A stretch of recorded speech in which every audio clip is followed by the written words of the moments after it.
This podcast is powered by the pros at Pascal Air Plumbing and Electric. Arkansas owned, Arkansas operated. GoPascal.com. Yeah, what a great job by SEMO's pitchers today. I mean, they threw four guys at us that really located, and they pitched out of a couple of jams, but starter got them off to a really good start. Just throwing strikes and giving their guys an opportunity to get a lead. And probably the tough one for us is we're down 6-1 and we had a leadoff single and a double in the seventh. We're thinking if we can cut this lead in half, get it to 6-3 at a minimum that inning. They bring in a reliever and, he gets a ground ball to third and a pop up and another ground ball and we don't score. That was difficult, because, but you got to give them credit. They pitched us good. They, kept us off balance. A lot of off speed, especially the first guy, Wilma, I think is how you pronounce it. But I mean, he threw against us the other day. He was pretty good. So we'd seen him. But he was better today, obviously. And he stepped it up, and congratulations to Andy and those guys get a chance to continue on. All right, with Kendall and Peyton here, we'll go questions for the student athletes first. Go ahead, Bob. Yeah, I guess for both guys, Kendall and then Peyton. Yeah, Dave mentioned Wilma, and on the board it looked like a lot of those curves were like in the 60s, and I think he said they were wanting to throw even slower because obviously you guys don't see pitching like that probably much. I mean, how tough was he, and especially that slow curve he was throwing? Yeah, he did a really good job. He flipped that curveball in. He could flip it for a strike. He could bury it. Complimented his heater, even the slider really well. So hats off to him. He did a good job. Yeah, I mean, same thing Kendall said, mixed well. And with a big difference in speeds like that, you see the off speed and it's super slow, and then the fastball looks harder. So he mixed well, and credit to him.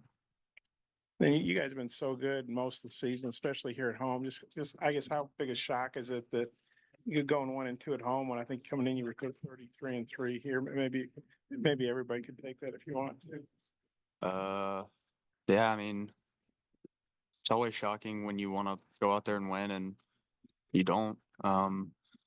We just fighting and wanted to keep playing for as long as we could. And I'm just really grateful for this year, Coach Van Horn, my teammates, and it's congratulations to SEMO.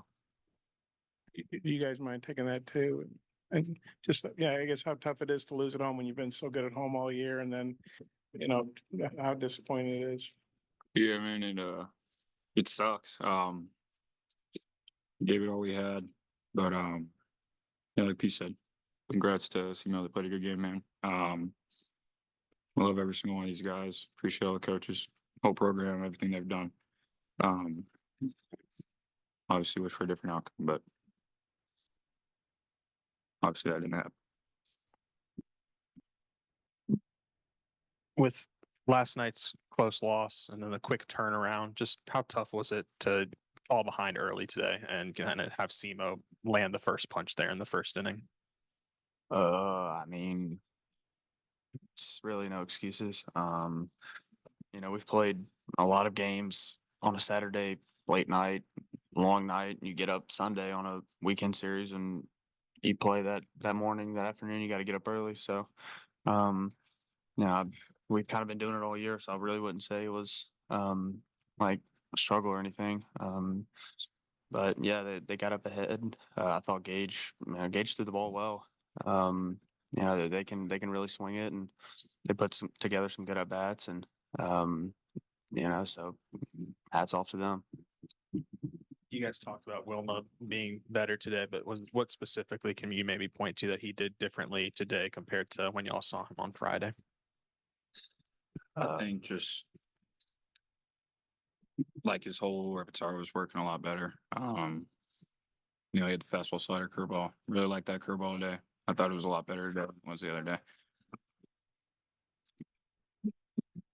It was obviously tough in the moment, but you guys been here a long time, won a lot of games, won conference championships, divisions. I guess, went to Omaha in 2022. Just maybe when a little time passes, do you think you'll be able to put in perspective the careers and all this and the stuff this year too? A great year, just disappointing ending. Just how would you sum it up? It's obviously not how you want it to end, but overall, it's a pretty good year. Yeah, I mean, I can, look back at right when I came in here, I've just matured so much, and kind of like I just said earlier, I'm just grateful for the coaches and Coach Van Horn for giving me an opportunity and that he recruited me here. And it's a dream come true to play at the University of Arkansas and one of the best baseball schools in the country. I've just grown so much as a person under him and under the staff, and that's stuff that you can't take away. And so, I just grateful for these guys. I've been with them a lot. We've played a lot of games together, and they're awesome people, and it doesn't matter what happens in life, that these guys on this team are going to be successful because we're all just really good kids, and that's a testament to the staff and who they recruit, and I just love these guys, and I'm I don't know, just I don't know. These You guys, past, I want to touch on that a little bit each of you.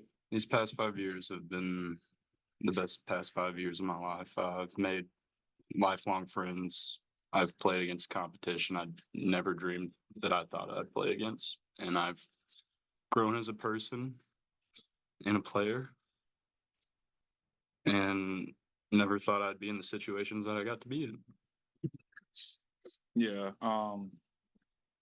Third year here.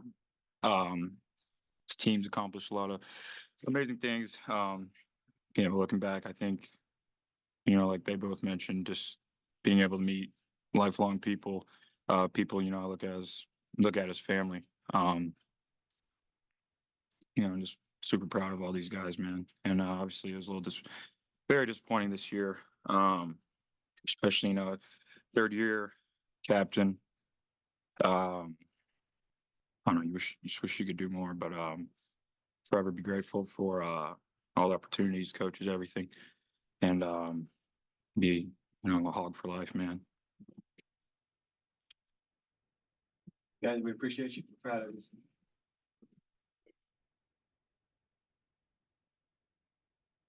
See you guys. Take questions, Coach. Go ahead, Bob.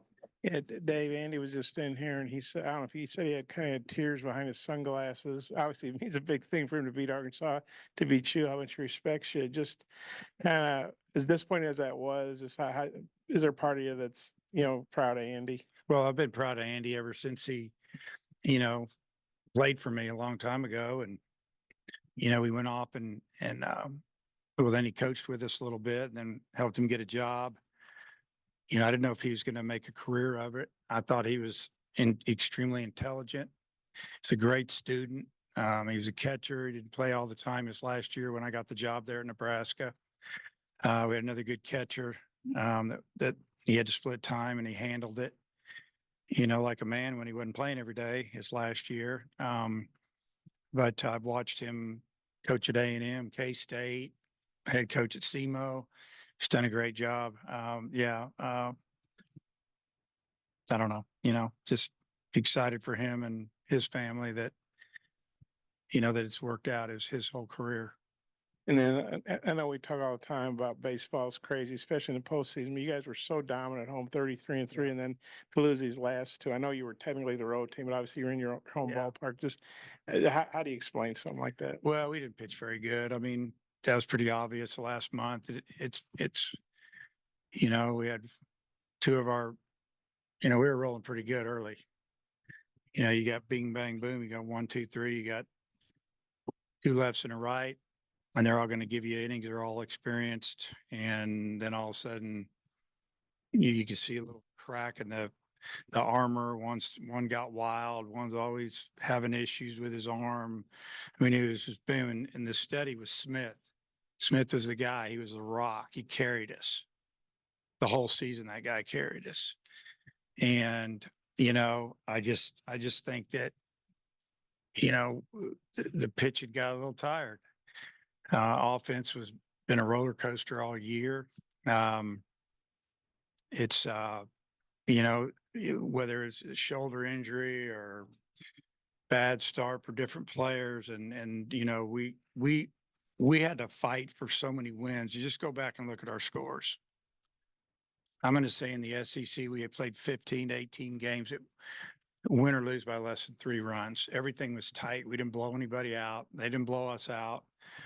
A lot of 5-4, 3-2. I mean, it was stressful.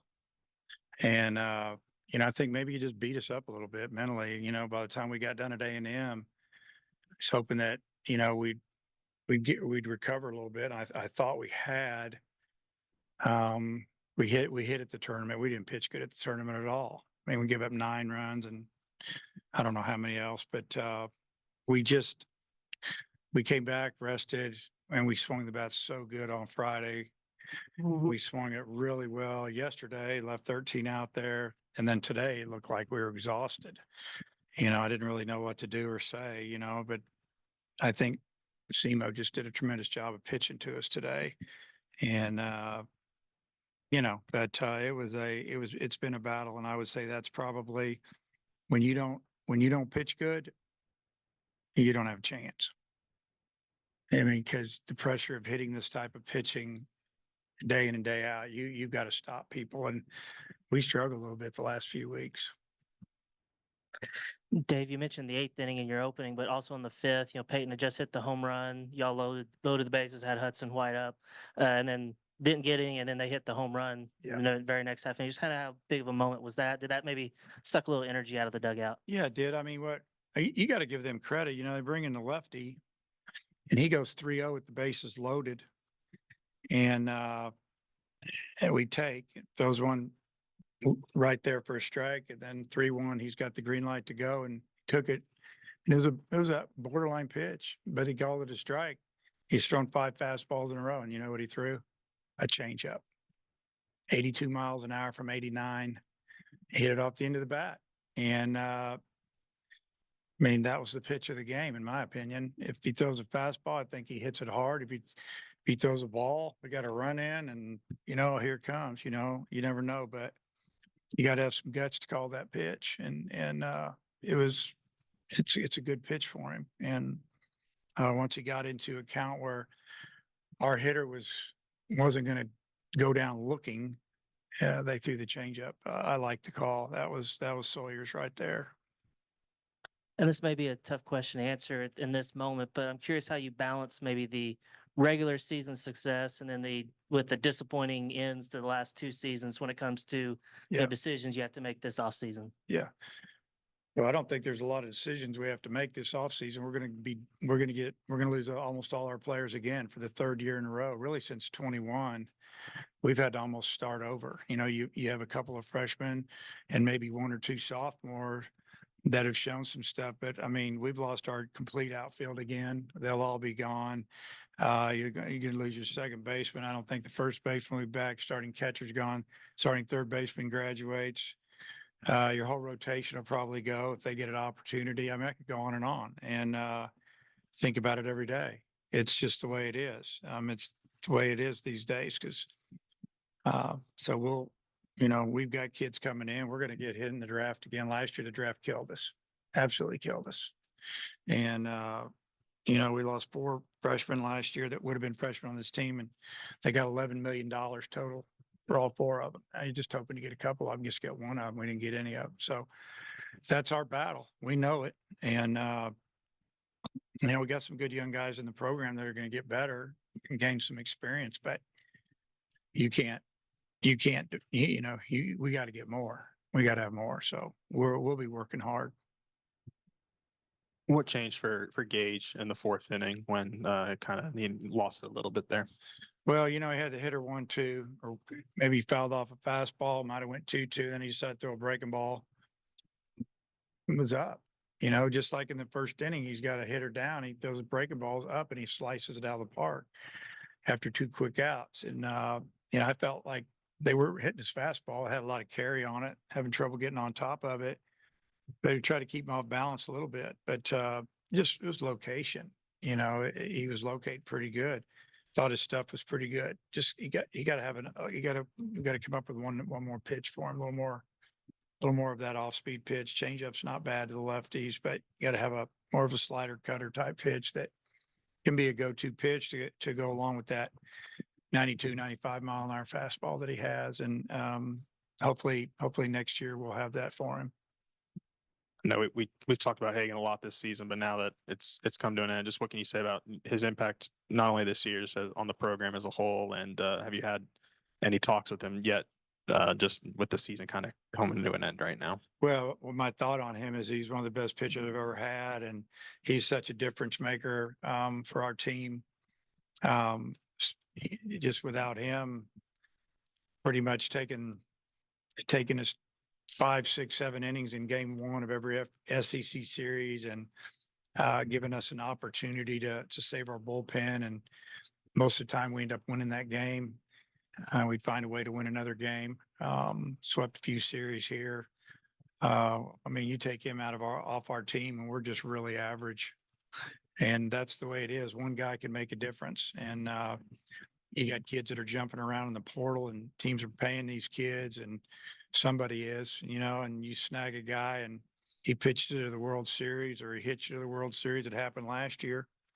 And there's some of that going on. I mean, it's about who can get a break now and get an older kid to come in here and fill in. And I mean, I look at SEMO's team. That's one of the oldest teams we played all year by a lot. Right fielder's 24 years old, a couple 23-year-olds, 22-year-old. Now they have a freshman playing second base that hit a home run today, and that's rare these days, especially in the mid majors.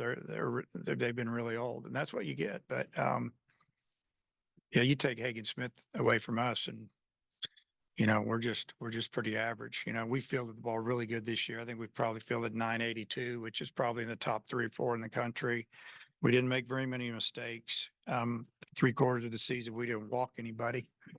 And that's why we won a lot of games. We just played really solid baseball. We weren't real exciting to watch, so to speak, all the time, unless you like pitching and defense. But that's what we had. And I mean, that outfield we lost off that 23 team. I mean, Jared Wagner in left, Josenberger, Borfin. You got a left, right, and a switch, and they can all hit it over your head. And they can all play defense. And the outfield this year, they all hit 7, 8, 9 in the order. A lot of them. Very rare. Usually those guys are going to be middle of the order. And we got to get that right. So we're working on it. I could go on and on about personnel and what we got to do for the future, because my mind's already hitting there, and it never really leaves there. It leaves there to come to the field and practice, play games. But I mean, you got to look down the road a year or two. But Hagen Smith, I have talked with him, and he's going to be a high first round pick. So to speak, I think the hay was in the barn, even though his last couple outings weren't great. If he'd have had 2 great outings, it might have messed up some people, but I think he'll be one of the top 10 picks. Could be second, third, could have been first, might be 5th or 6th, probably would be my guess. And I honestly just think he ran out of gas, even though we rested him a lot this year. We kept an inning back from him. We were hoping to get it last night. Didn't happen. You just don't see a big looping curve like that very often. Yeah. How much of that play in it? It's just so rare. Yeah, you don't see too many curveballs in the low mid 60s. Usually the lowest one you'll see might be 70, 71, 72. It was a true curveball, the old curveball. And then there's a slurve and a slider and a cutter, but just that pitch is really different. I mean, and then the kid was throwing at 89, 90 miles an hour with some run on the right-hand side. It's like Stovall said, it makes it look a little harder than it is when you're kind of trying to sit on that thing a little bit. And, you have to guess, and then he throws you the fastball, so you can't swing. And if you're guessing fastball and you get the breaking ball, he can still get you a swing or 2 out of it, and he did. And, we lined out the left field. We were running a runner on a play with 2 outs. We lined out to center. I mean, McLaughlin hit him twice hard and didn't get a break. And then the worst ball he hits all day, he gets a single. I mean, that's the way the game works sometimes. So, yeah. Andy actually credited his pitching coach for that changeup. Yeah. He See, I did. mean, I'm sure you guys asked him about it. Not a lot of people probably don't know what pitch it was. They just come to watch baseball, but I was like, wow, you just threw a changeup. And I can remember doing that many a time against teams that were powerful in situations like that. He might have been part of one of those teams. And sometimes you got to do it. You give up a walk compared to giving up a grand slam or a bases clearing double. And that was a good call. He said the other day that the fact that you admitted that you rode him like a mule that one year, maybe like propelled him. Like, is that, I don't know, what did it mean to you to maybe set his career in motion doing that? Yeah. Yeah. My wife gave me a hard time about that the other night when she read that, but that's Andy. You know, Andy's really funny, kind of dry sense of humor. And, you know, that's one of his lines, bring me back to my Nebraska days or working with Coach Childress. And because he was the king of the one-liners, pretty funny guy. But I was hard on him because I thought first off, I thought he could take it and it was going to make him better. But I know when to leave him alone too. I know when to pat him on the back. But he's done a really good job because I don't think a lot of people thought he was going to stay in coaching. I mean, the guy's like a 4.0 student. And I forget what his degree's in. He can do whatever he wants. And, you know, it's like I told him after the game, I said, hey, man, you made a career out of it. You get to get up every day and do something that you love. There's not a lot of people that get to do that. Dave, just touching on something that you addressed yesterday, just talking about how teams didn't want to face you guys because of the way the offense was looking. The best has played all season long. You guys have been averaging 11.5 runs per game, 14.5 hits heading into Sunday. I'm assuming that you would assume that performance would continue. I did.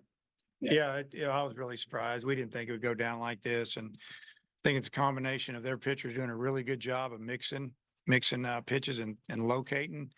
And our guys might have been a tick short, maybe just a little bit tired from yesterday's ball game. And yeah, you can talk about it when you get home at midnight or later and you unwind, you take a shower, you unwind. Next thing you know, it's 1:30, 2:00. We got breakfast at 9. We're having a scouting report. You know, it just, you know, maybe I learned something. Maybe you just let them sleep in till 12:00 and tell them to show up and we'll do it like we do in summer league and just play. You know, but I just felt like we were just slow. Today's game reminded me of the game in 17 when we had to play till 1, 2, 3 in the morning in the rain. I think that was 17, wasn't it, against Missouri State when balls are hydroplaned into the outfield.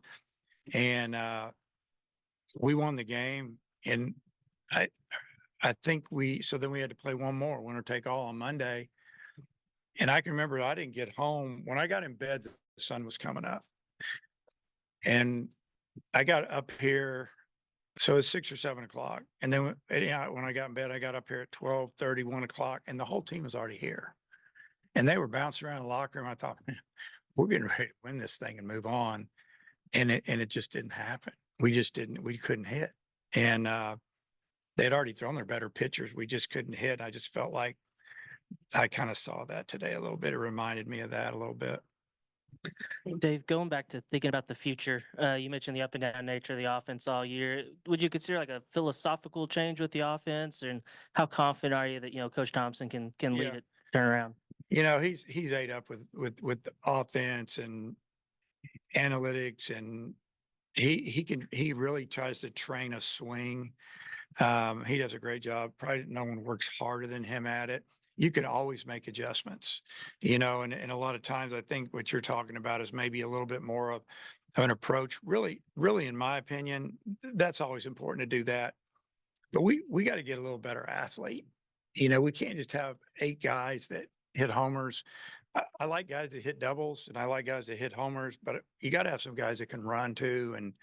And you got to be able to create some offense the days the wind's blowing in or they're really good on the mound and you're having trouble making contact. And that's something that we want to do. And we're trying to get the right players. The 4 guys that we lost last year that were high school kids, those kids could all really run and they could hit and play.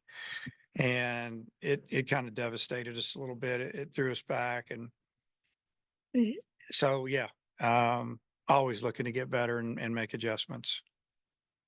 And Dave, on a tough day, was that kind of nice moment for you put Parker rolling up, giving him a bat, then he hits it out. I mean, I know it didn't win the game for you or anything. Was that kind of a nice Yeah. moment for a guy, older guy? So I don't want you to think that I just put Parker in because, I thought the game was over because I didn't. The left-hander just finished up throwing to Helfrich. He didn't hit him. Helfrich has been really good, had some really good at-bats against lefties this year. Started him to try to give White a chance to rest his legs so he could catch game 2 because I was planning on playing tonight. And once Helfrich, I had Roland getting ready to hit in like the 5th, and then they brought the lefty in. So I know he's a switch hitter, but I like him a lot better left-handed when he hits left-handed. So I let Helfrich hit again. And then obviously after he got his last at bat, I thought I'm just going to let Roland catch the next couple innings because I really felt like I knew who they were going to finish the game with pretty much, a couple of righties. And I did have a nice moment with him just a few minutes before I came up here, and I said, "Hey man, I really enjoyed your last swing of your career."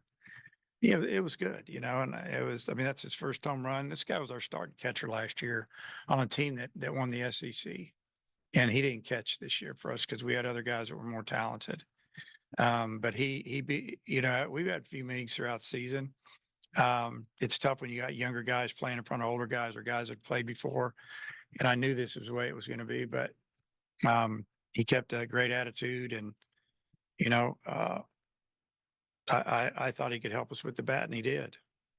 BetOnline is your #1 source for all your betting needs. Get the latest odds, lines, and matchup reports for baseball, boxing, golf, and more. BetOnline continues to be the fastest and easiest way to place your wagers, including live betting and your favorite casino and card games available to play right from your phone. Head to the website or use your mobile device to sign up today and get in on the action. Remember to use our promo code BELIEVE, that's BLEAV, for your 50% welcome bonus on your first deposit. Bet online, where the game starts.